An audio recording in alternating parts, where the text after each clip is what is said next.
13వ schedule Lok Sabha ఎన్నికలపై రాష్ట్ర ప్రభుత్వానికి సంకేతాలు. అధికారులు అప్రమత్తం. క్రియాశీలకంగా కలెక్టర్లు పనులను త్వరగా పూర్తి చేయండి. కింది స్థాయి సిబ్బందికి ఆదేశాలు జారీ. రెవెన్యూ సిబ్బందికి 8, 9, 10 తేదీలో సెలవులు రద్దు.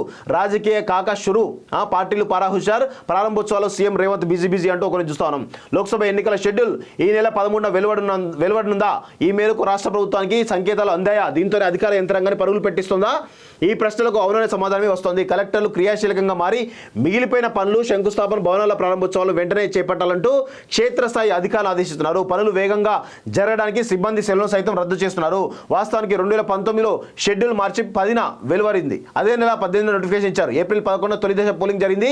ఈ దశలోని తెలంగాణలోని లోక్సభ, ఏపీలోని లోక్సభ అసెంబ్లీ స్థానాలకు పోలింగ్ జరిగింది. ఈసారి షెడ్యూల్ ఈ నెల 13న వస్తుందని కొన్ని రోజుల కింద ప్రచారం జరిగింది.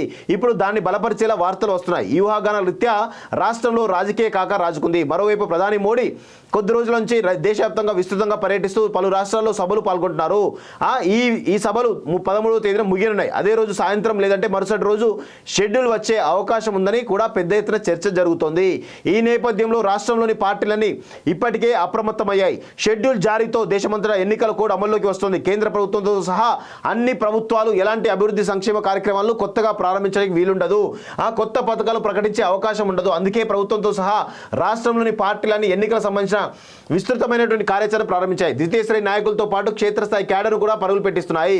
సో మొత్తానికైతే 13వ తారీఖున షెడ్యూల్ రాబోతుందనే స్పష్టంగా మనకైతే ఒక సమాచారం అయితే ఉంది మిత్రులారా.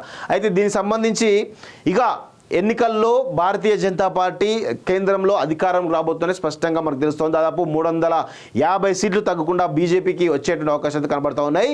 అదేవిధంగా ఇక రాష్ట్ర ప్రభుత్వంలో కూడా ఇక్కడ రాష్ట్రానికి సంబంధించిన విషయానికి వచ్చినట్లయితే తెలంగాణలో బీజేపీ వర్సెస్ కాంగ్రెస్ ఫైట్ ఉండబోతుందని స్పష్టంగా మనకి తెలుస్తోంది. బీఆర్ఎస్ పార్టీకి 1 or none అంటే 1 లేదా 0 వచ్చేటువంటి అవకాశాలు అయితే కనబడతా ఉన్నాయి. అయితే దీనికి సంబంధించి ఇక వచ్చే ఎన్నికల్లో మోడీ హవా కనబడతా ఉంది, స్పష్టంగా కనబడుతుంది. దానిలో భాగంగానే భారీగా సీట్లు కొట్టేటువంటి అవకాశాలు కూడా కనబడతా ఉన్నాయి. చూడాలి ఏమవుతుందో మరి చూద్దాం.